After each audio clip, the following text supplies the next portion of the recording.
প্যান্টের পকেটে লুকানো ছিল 15 ইঞ্চি লম্বা এক লোহার রেঞ্জ।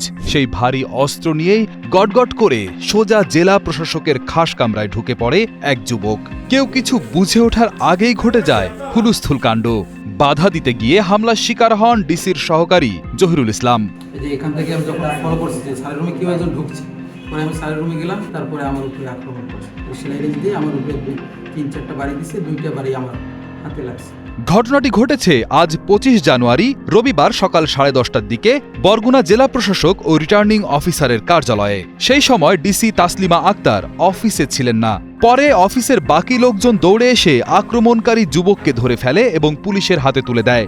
আটক ওই যুবকের নাম মোহাম্মদ ইব্রাহিম। তিনি বরগুনা সদর উপজেলার সদর ইউনিয়নের 8 নম্বর ওয়ার্ডের বাঁশবুনিয়া এলাকার মোহাম্মদ ইউনুস দফাদারের ছেলে।